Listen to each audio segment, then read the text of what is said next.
Սելայնակիցներ, եվրոպական քաղաքականությունը հասկանալու համար անհրաժեշտ է գոնե մեկ անգամ լինել Ստրասբուրգում։ Ստրասբուրգի կենտրոնական հրապարակը ֆրանսերեն մեծ ցուցանակ կա, Place de la République, Ֆրանսիայի ներողություն հանրապետության հրապարակ։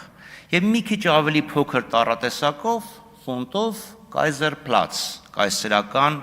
հրապարակ, ֆրանսերեն եւ գերմաներեն։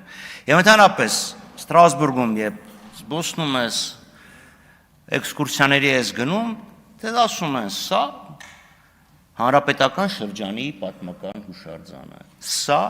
կայսերական շրջանի պատմական հուշարձանը։ Հանրապետական ասելով ի նկատի ունեն ֆրանսիական մշակույթը, կայսերական ասելով ի նկատի ունեն գերմանական մշակույթը։ Այս Ստրասբուրգում խաղաղություն է Ֆրանսիայի եւ Գերմանիայի միջև, չնայած Էլզասի եւ Լորանի պատմությունը կարծում եմ շատերը գիտեն։ Իմ հարցը, Տիկին Անդրեասյան, այո, վերաբերվում էր Արցախում գտնվող հայկական մշակութային ժառանգությանը, որին դուք չպատասխանեցիք կամ վախեցաք պատասխանել, թե դուք որպես մշակույթի նախարար ինչ եք անում Արցախում գտնվող հայկական մշակութային ժառանգության կոթողները պահպանելու ուղղությամբ։ Չկարողացաք կամ վախեցաք։ Իսկ որ ասում եք ինձնից լավ գիտեք,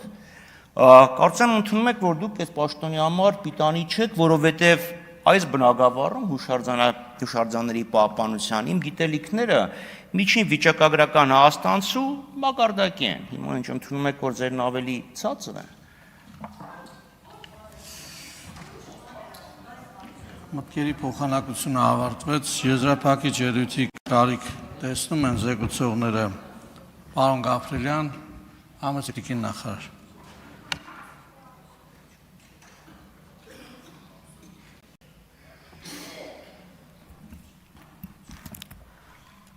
Պարոն Խաչատրյան, գիտելիքները չգիտեմ, բայց բարեկրթության պակաս հաստատ ունեք եւ խորհուրդ եմ տալիս հիշել, որ դուք պատգամավոր եք եւ խոսում եք ազգային ժողովի ամբիոնից։ Խնդրում եմ նաեւ հիշեք, որ դուք Հայաստանի Հանրապետության պատգամավոր եք։ Եվ Հայաստանի Հանրապետությունը ունի միջազգայինորեն ճանաչված սահմաններ եւ Հայաստանի Հանրապետության լիազոր պետական մարմինները պետք է անեն ամեն ինչ իրենց տիրույթում գտնվող Հայաստանի Հանրապետության նշված ոլորտի հարցերը լուծելու համար։ Այս պարզ ճշմարտությունը հասկանալը կարծում եմ բարդ չի։ Ու եթե ձեր գիտելիքն ու կրթությունը չեն հերիքել, որ դուք դա հասկանաք, հրավիրում եմ ոչ ֆորմալ կրթական դասընթացների, դա ձեզ բացատրելու։ Շնորհակալություն։ Շնորհակալություն։